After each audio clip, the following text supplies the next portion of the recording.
Yo, what is up, y'all? It's Cone back here again tonight with another episode of After the Buzzer, the show where I recap the NBA games from the night. We have 3 more games of playoff action, 1 Game 3, 2 Game 2s, Sixers, Raptors, Celtics, Nets, and Bucks, Bulls. We're going to go ahead and get right into it, although first I do want to say, this first round of the playoffs has kind of come through with some bangers so far.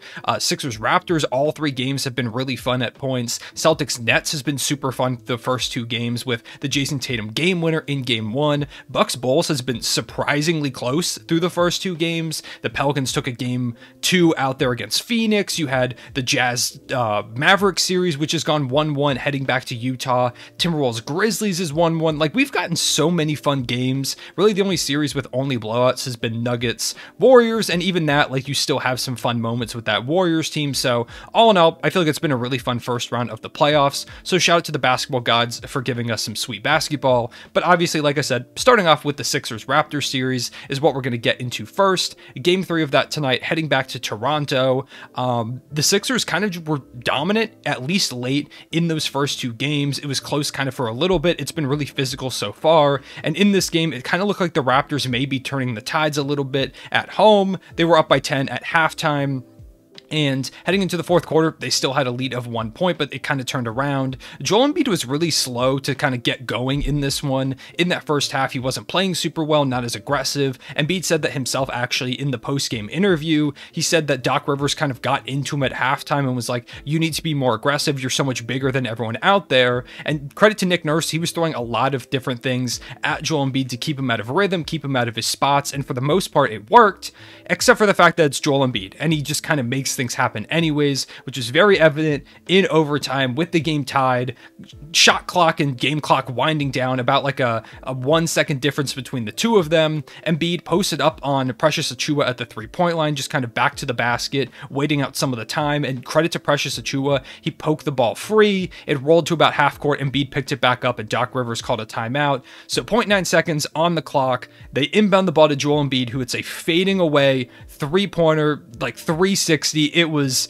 incredible. Just knocks it down with 0.7 seconds left on the clock. You end up having OG Anunoby have to make a heave at the end of the game that doesn't go in. The Sixers win this game, go up 3-0 in the series, which is really impressive. Like I said in my video recapping this series, or just kind of previewing it, this was a series I felt like could go either way, potentially. This Raptors team has kind of had the Sixers number over the course of this season. Nick Nurse has always been great at game planning for Joel Embiid and kind of just is a better coach than Doc Rivers. What I kind of said it would come down to would be the play of Tyrese Maxey and Tobias Harris for the Sixers and how the other young guys could step up for the Toronto Raptors, and it really has been those peripheral guys. I mean, of course, you have Joel Embiid, who is one of the best players on the planet, hitting that crazy game winner, which is kind of like a shot back at the Raptors after the whole Kawhi thing, although they won a championship following, so technically maybe this means the Sixers are going to win it all. So if you kind of want to take some signs from that, but really, like, Tobias Harris, even though he only had 11 and 12, he did play really solid in this one.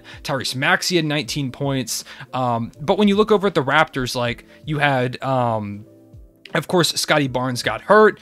Gary Trent Jr. did step up, but Pascal and Fred VanVleet just weren't really there in this game. Freddie only had 12. Pascal only had 12 as well. That was really kind of the big difference. The stars showed up to play for the Sixers, and the stars didn't for the Toronto Raptors, which I didn't think would be their big issue. Freddie and Pascal have been really reliable this season, but they just weren't able to really get going. And credit to the Sixers, they threw them off their game.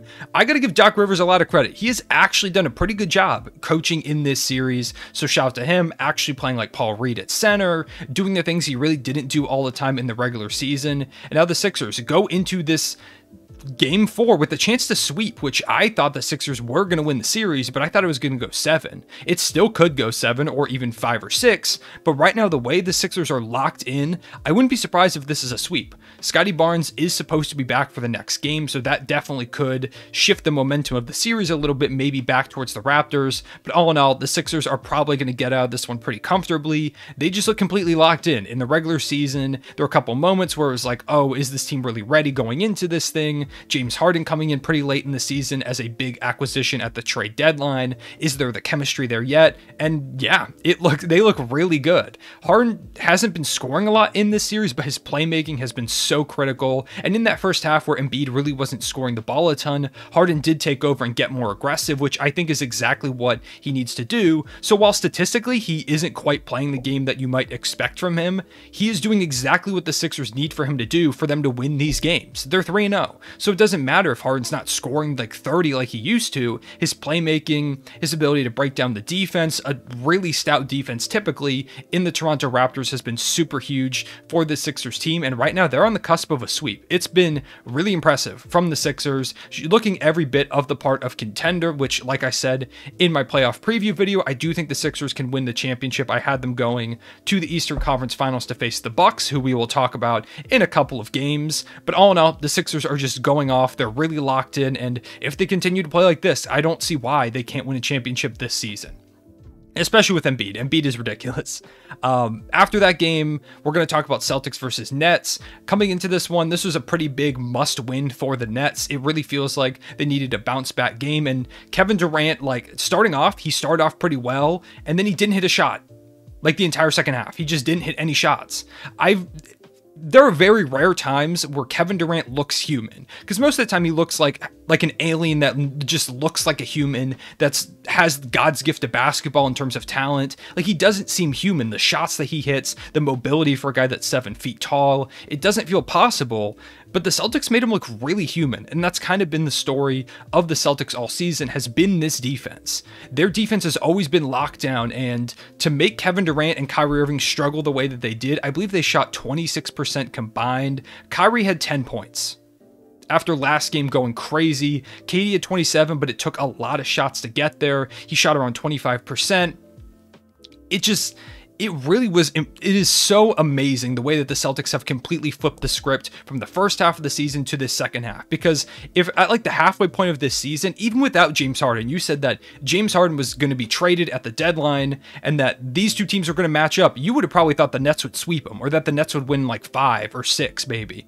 But right now, the Celtics are rolling. They look completely locked in, not just defensively, but offensively. Jason Tatum only had 19 points, and typically last season, or even many years in the past, if Tatum only had 19 points in a game, the Celtics weren't going to win. But Horford had 16, 15 from Tice, 22 from Jaylen Brown, 12 from Smart, 17 from Grant Williams, 10 from Peyton Pritchard. This is a really deep basketball team, and I feel like people haven't really been giving the Celtics the credit that they deserve. A lot of people are talking about like, oh, they can't match up against the Nets, they can't stop Kyrie and Kevin Durant, which typically you can't, but this Celtics team is crazy good defensively. They are locked in. Ime Udoka has them playing fantastic basketball. As my roommate likes to call it, they're playing Udoka ball, which just means they're locked in, playing great offensively and defensively. It's really impressive what they've been able to do against this Nets team.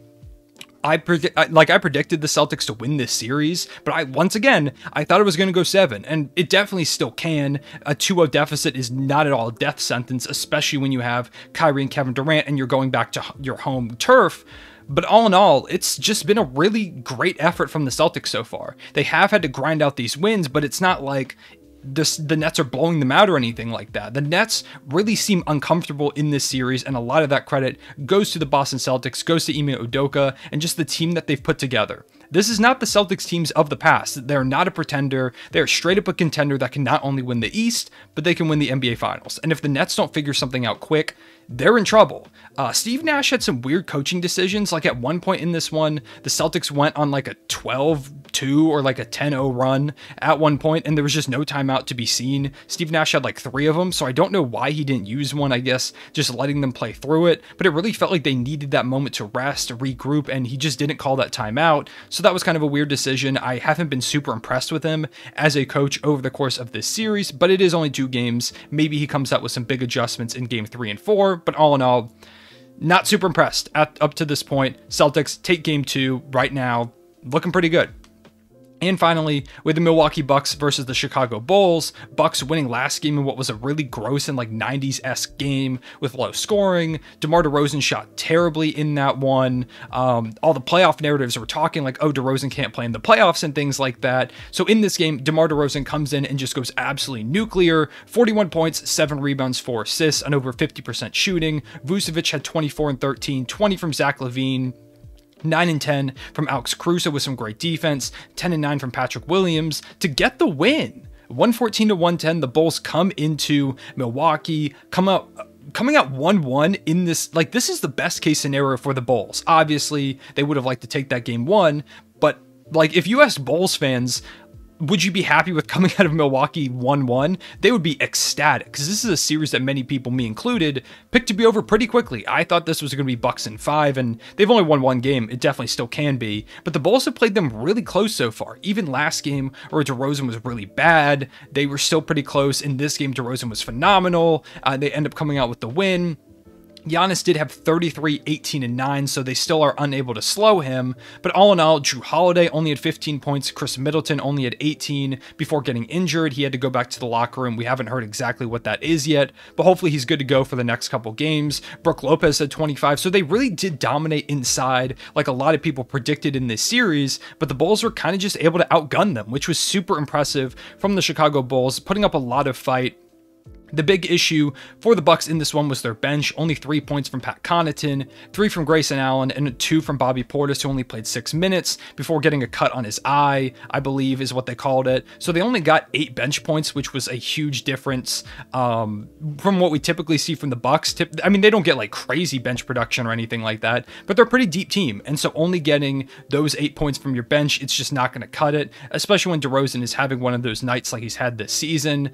Impressive win from the Chicago Bulls. They've kept things close. Heading back to Chicago now, tied 1-1. I don't think any Bulls fan is going to complain about that. And if Chris Middleton isn't able to come back and play immediately, this series is a little more like interesting. I still think the Bucks will pull it out, but they're going to need Chris Middleton to really close this out in the fashion that they want to, and especially going forward, if they're going to face off against the Celtics or Brooklyn, they're going to need Chris Middleton. So hopefully he is healthy. Same with Bobby Portis, and he's able to come out and play next game. So those are my recaps of the games. Let me know what your biggest takeaways were from tonight's slate. Make sure to leave a like and subscribe. Helps out a ton. I appreciate y'all watching, and I'll see y'all later. Real one, say it back.